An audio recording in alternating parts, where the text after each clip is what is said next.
morning. Welcome back to Front Porch Catholic, where we talk about the grit and glory of domestic life on our Ohio hobby farm. And we do have kind of a farm-oriented video this morning. It is about some sad farm news that we have.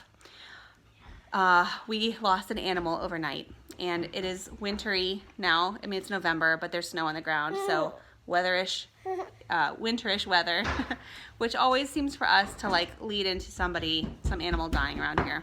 Yeah! Not from neglect, but because of nature kind of, stepping in and telling animals they need to like find food. So anyway, we were out doing chores. The kids were out doing chores this morning. I was upstairs finishing getting baby ready, and I heard the doorbell ring again and again, and I rushed downstairs. Shh.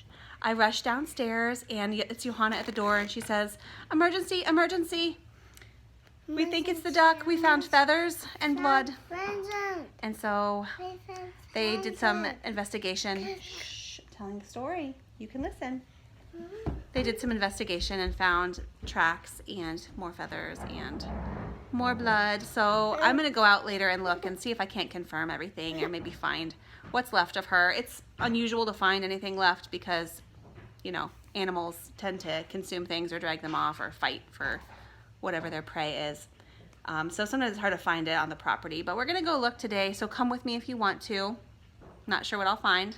So, but anyway, Sunflower, she was a duck. She was kind of a pet for us, but she laid eggs. We enjoyed them, ate them. She never, we did have some drakes. She never really hatched out any babies. She was the last remaining duck of the final 4 that we had. She came here with us from our old farm, and she lived about 4 years, so she had a nice long duck life, and we enjoyed her presence here. But again, with this winter weather, she doesn't have any water to escape to, and even if she did, it could have frozen over and she may not have been able to escape anyway. So this is just how it goes. Farm life, livestock and dead stock, the only 2 ways you have creatures. Okay, so we'll take you outside. Come with me if you want. If you don't want to come, please consider subscribing anyway to our channel. Follow our story, and we're just so happy to have you guys along with us.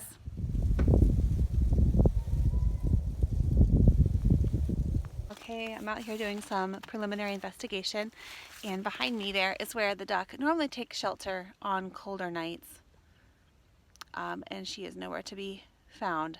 There's a pile of food for her and a whole bunch of tracks right on top of that canoe, on the snowbank on the canoe. So I'm going to look a little bit closer at the tracks and see if there's something besides kitten tracks.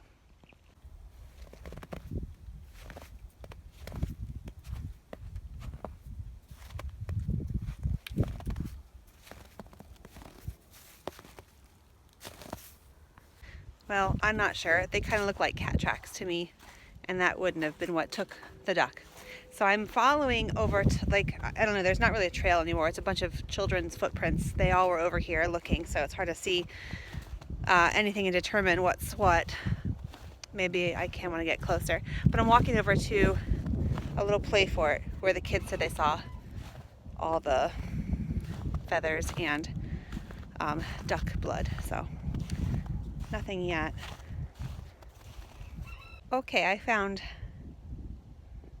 it, and I'm only seeing some, bright red blood on white snow, and that's, snow has some benefits, and I guess this is one of them. You can gather evidence of what has happened, and there's just like a lot of trampling down of the snow, so it's really hard to see, maybe what kind of animal was over here taking our duck. The kids were just over here kind of investigating, but I'm gonna look to see what's going in or out of this area. Just to kind of see maybe if it was a raccoon or a fox or a dog from the neighborhood. So I'll just take a look. But whatever it was, it seems like it took her from over there and ran with her over to here. She's just so far right now from where she normally hangs out. This is where the feast happened. So I'm going to look a little bit more and see what I can see, and then make some deductions and move on. I realize that might have sounded insensitive to say I'm just going to move on, but I want to present that as coming from a healthy place, because animals on a farm or anywhere in the world really just die one of 3 ways. They either die because you harvested them and ate them, they die because they are eaten by some other predator, or they die of some other natural cause including possibly just deteriorating into old age. And that's not really a great thing either. So anyway, that duck had a great life on our farm. I'm not gonna look any further for her because I don't see any clear trail. The kids were out here looking with their dog. So I've got like our dog's tracks mixed with 3 human foot tracks and really nothing else that's very apparent. So I'm not really too worried. She was our only loose bird anyway, so we really shouldn't be looking at much of a threat to other birds. But you know, I guess I've said that before and that's come back to bite me. So we'll just keep our eyes peeled. A big bummer to lose an animal, but it's bound to happen one way or the other.